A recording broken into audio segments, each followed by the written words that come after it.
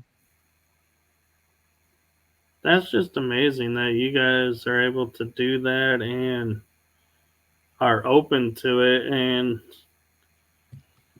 I'm kind of curious because a lot of people who I've talked to are that are gifted. Some are it's you almost want to say it's genetic because their family members had it before them, and then it gets passed down. And others are like just happen to have it and are hoping to pass it down. Are you in the boat of you had it in your family before, or is this something new to your family?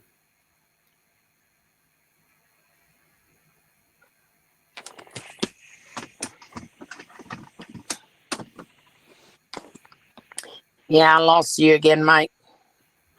That's okay. It's understandable, being with this weather. It's playing havoc on our communications.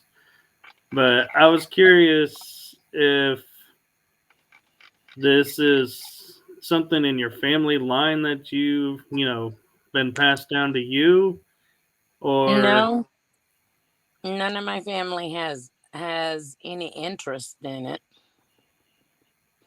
and I don't know if any of my family members do.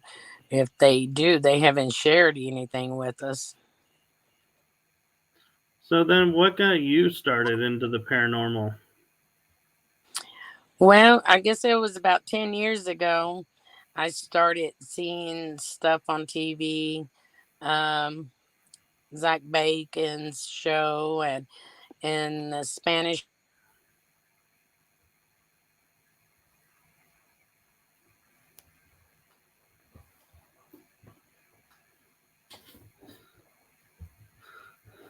Okay. Yeah, a slight freeze, so hopefully she'll come back. That we're back.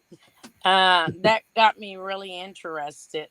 So I found a paranormal group that I joined and started going out there with them, and I started taking pictures. And every time I took pictures, I would find faces and in my pictures, and that just kind of um, started it off from there. That's a pretty cool way to start. For I wish I had that when I started. I probably would have gone on many more adventures up front, but it took me a while before I'd start to see stuff in my photos. And then when other paranormal groups go live, I watch, and sometimes I will have to let them know there's a face in a headstone or something. And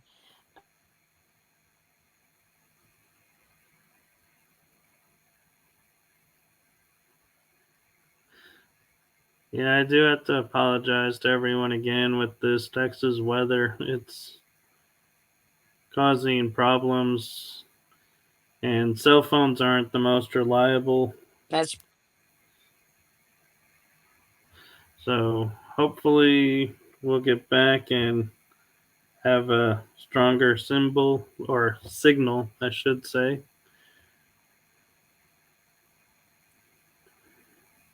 We'll see when she pops back in. And we do hope Lisa is not getting flooded out. So our thoughts are with her and her family with this storm. And unfortunately, this is just day one of 4 or 5 more days. So hopefully, this will pass and the ground will get the water we need and it won't just flood and wash away. Up, we lost Vera, and so I will start just share some upcoming stuff with you guys for the remainder of the show, if that's okay with you all. If you have any questions for me, if you're in the chat room, feel free to ask.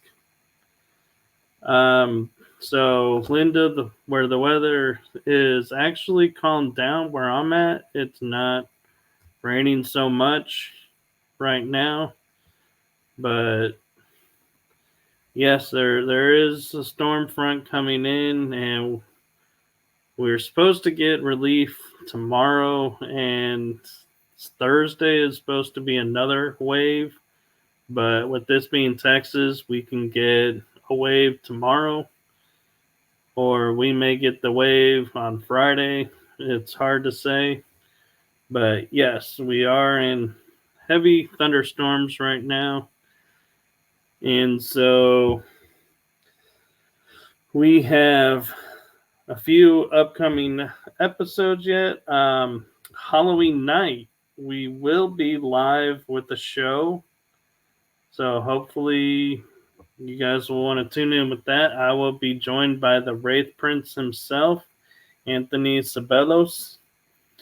They're out of the San Antonio area. And so Linda's asking, do you get flash floods? Not often, but it is.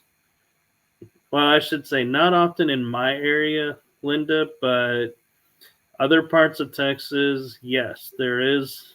Flooding is an issue.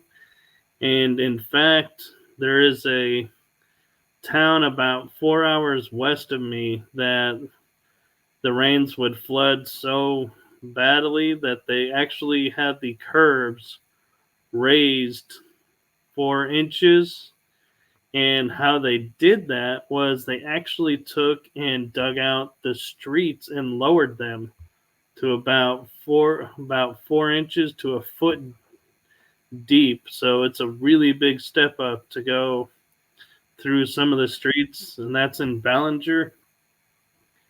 And it looks like Vera may be able to come back in. All I don't know. My right. phone's So saying SOS. that's all right. What was missed was Linda was asking if it's storming there right now where you're at. It's quiet where I'm at. No, it's pretty overcast. The wind is blowing like it's going to start pouring down again.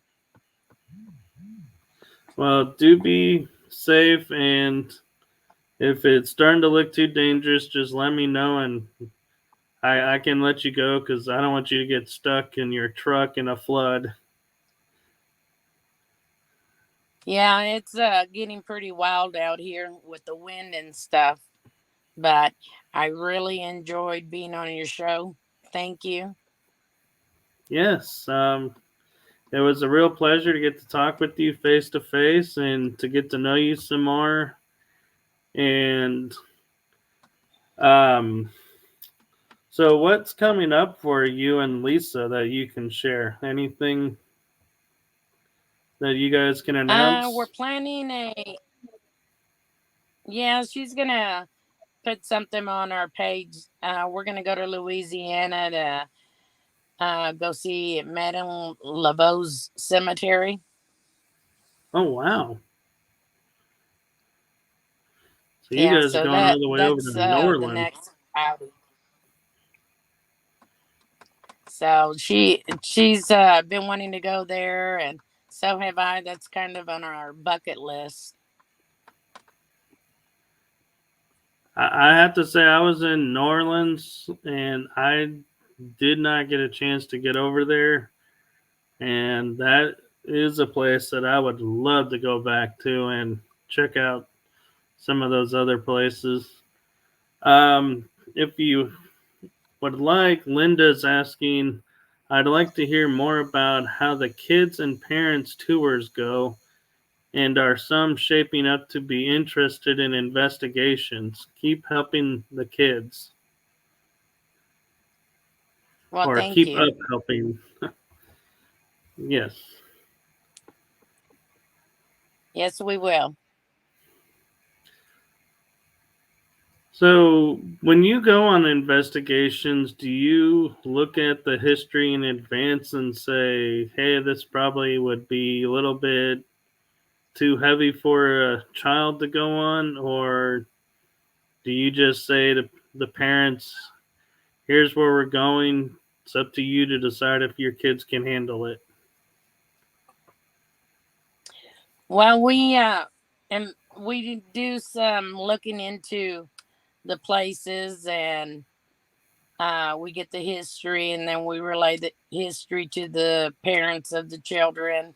And if they say it's okay, um, we'll take them, That's that's an and the amazing parents go thing. too.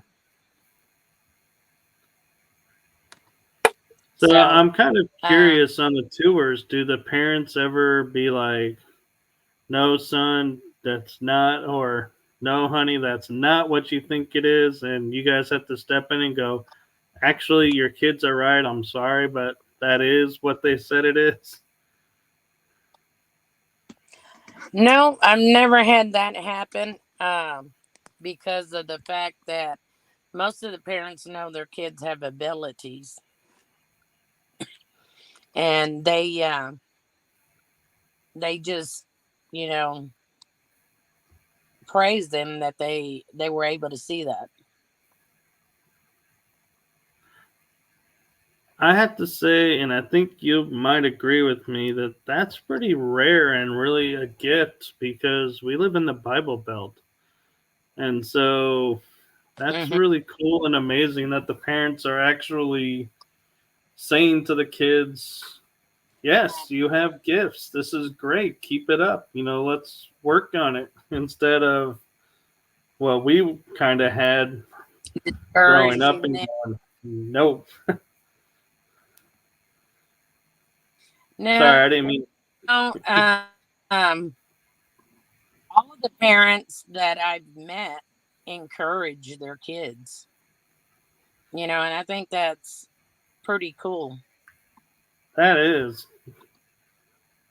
because it's not easy being in the Bible Belt trying to be paranormal investigators. Because I kind of find a lot of times the churches and the people who say they're like of the faith, they're like, no, we don't believe in that, and you shouldn't either. That's dark, and it's like, no, it's not dark. That's why we're trying to help bring awareness to it. It's not what you all think it is. I'm a Catholic, and I'm faithful Christian and everything, but I still believe in this because it's out there. Regardless they want to accept it or not. And I don't think that um, investigating a place makes you a bad person. I agree, and And that's Lisa, she's a Christian too. and so do you and Lisa ever like sit down and just like go, you know what? Maybe we should just chill out after an investigation and be like, after everyone does their protection and cleansing stuff, and just sit down and go, man, I can't believe what we just witnessed, or how did you think the night went? Do you guys do that? Yeah, we always go eat before we go on an investigation, and we talk about the history of the place. We get done, we'll go have drinks and stuff and sit down and talk and start looking at each other's pictures, see what we find. That, that's a good thing to do, and I gotta say, I'm surprised, to be like right after I would. I always sometimes feel like, man, I am tired to have the strength to go. hey, let's hang out for like another hour or two and check out these photos. Yeah, that's what we always do, before and after.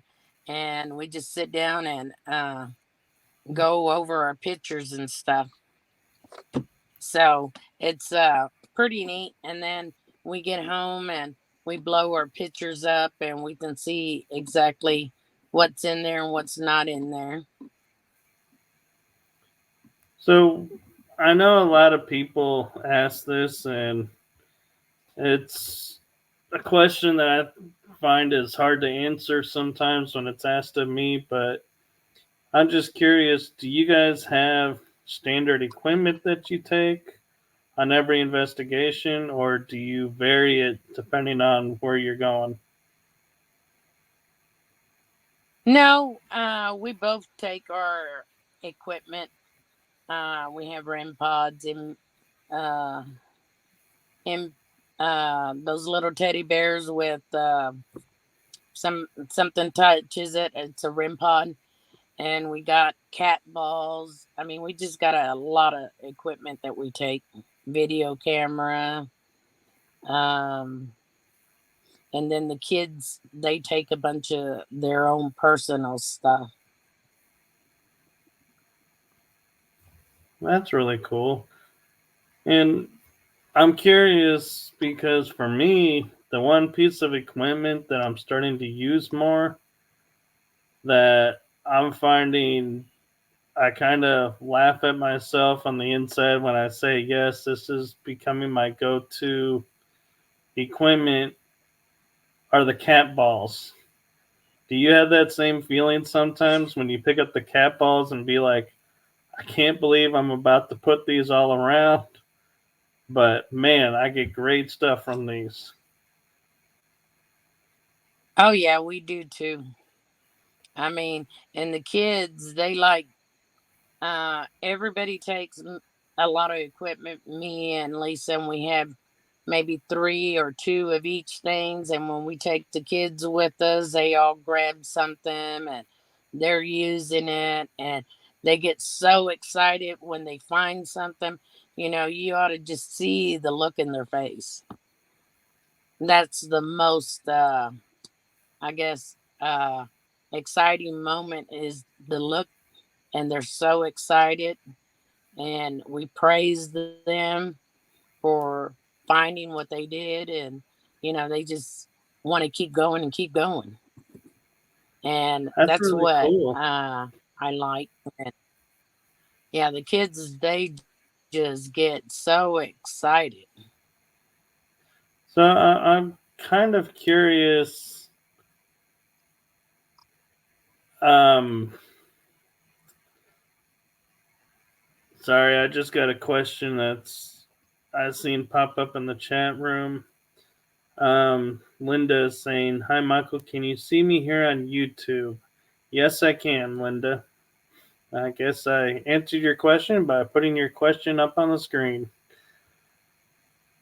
Now, I'm curious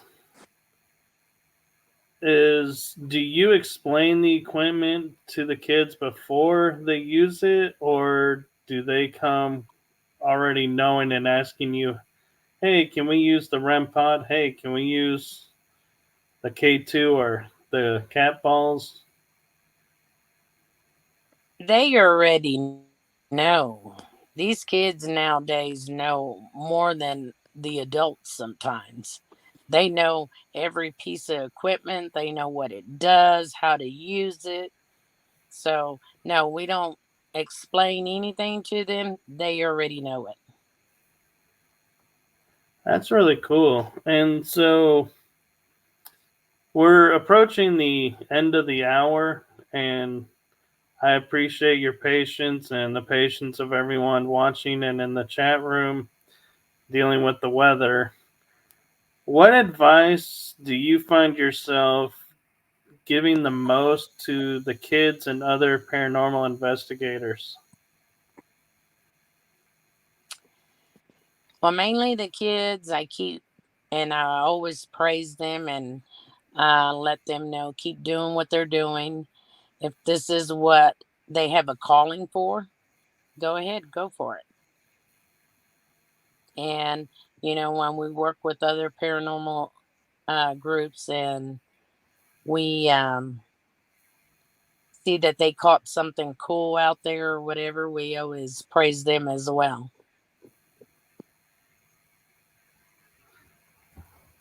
Okay, so uh,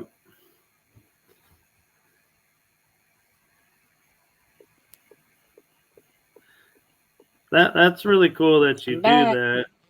that. And I'm glad you were able to come back in because Linda says kids have great energy. It's possible to ask your guides to Exactly. boost your energy to be closer to that of the kids. I don't know if Exactly. you could have the stamina though to keep up with the kids. We're not in our 20s anymore. Oh, let me tell you, they got more energy than anyone.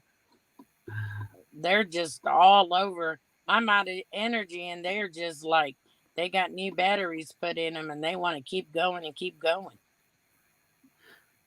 How late do your investigations with the kids usually go to?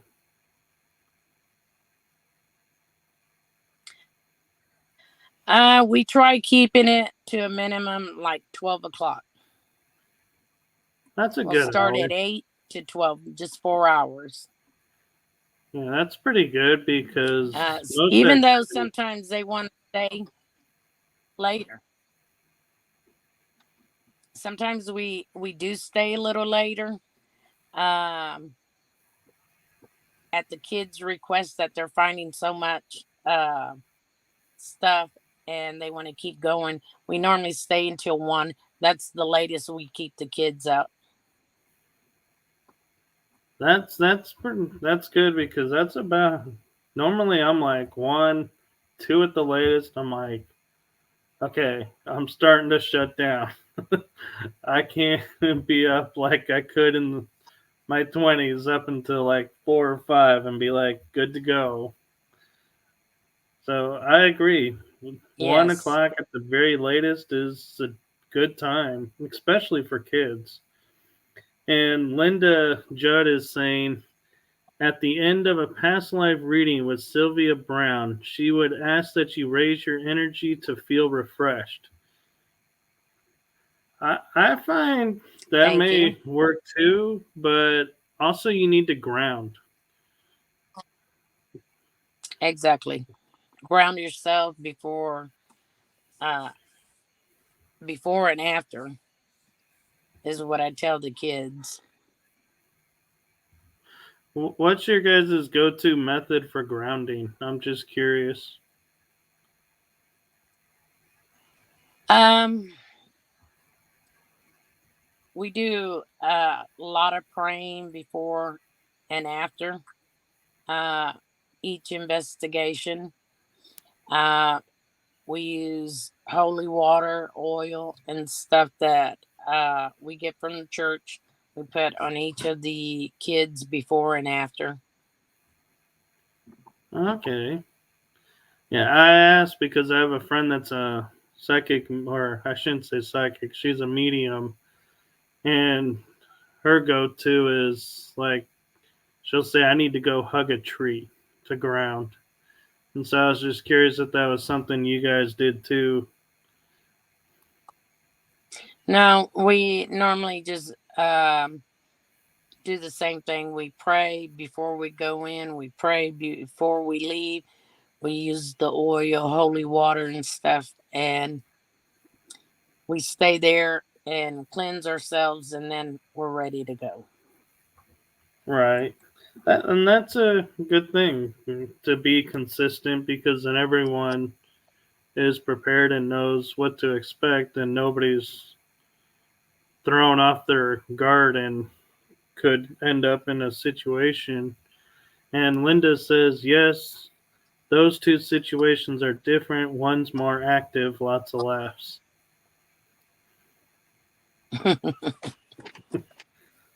Well, thank you. Okay, well, we're actually a little over an hour. So I want to thank you for coming on. And again, if anyone wants to reach Vera or Lisa, who unfortunately couldn't be here, but our thoughts are with her that her and her family are not in a flood, or if they are, they're safe with this weather. And you can reach them on Facebook. The group is called what? I'll let you give the title of the group and how everyone can best reach you. Paranormal Ghostbusters. Paranormal Ghost Central Texas Paranormal Ghostbusters. Awesome. So there you go, guys.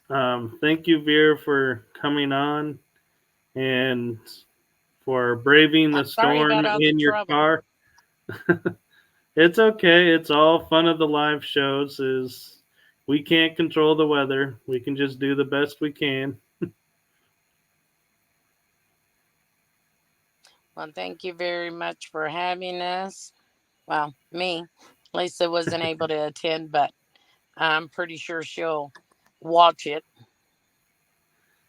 Yes, and if she ever wants to come on again, or if you want to come on with her, we'll be happy to have you guys on. And we are happy to support you guys and promote you guys doing what you're doing because I think it's great what you're doing with the kids. Well, thank you. And And I'm if looking any at, kids out there,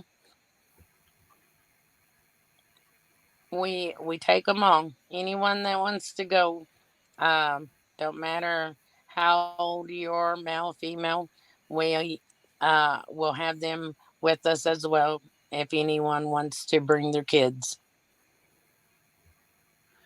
that's really cool. And Linda says, hope to meet Lisa in the future.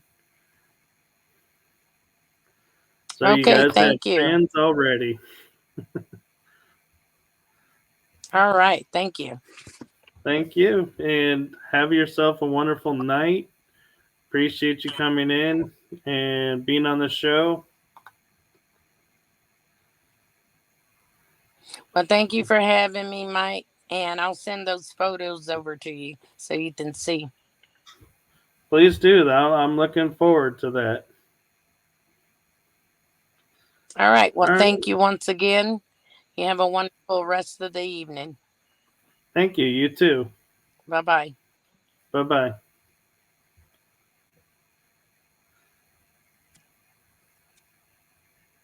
Okay. And so, as we mentioned earlier, our next episode is Halloween night. We will be at our normal time, 9 o'clock. And Anthony Sabelos will be on. He is of the Wraith Hunters, and he will be so shocked that I got his name right for his team.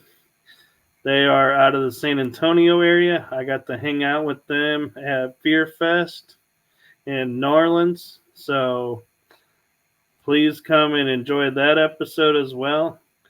And if you don't make that episode, I wish everyone a wonderful Halloween and have a great rest of the week. And wherever you are in the world, have a wonderful day, a wonderful night, and a wonderful evening. Thank you for watching. Bye bye, everyone. You have just listened to the energy that surrounds us with your host, Michael Koff. Be sure to tune in next week for our next episode.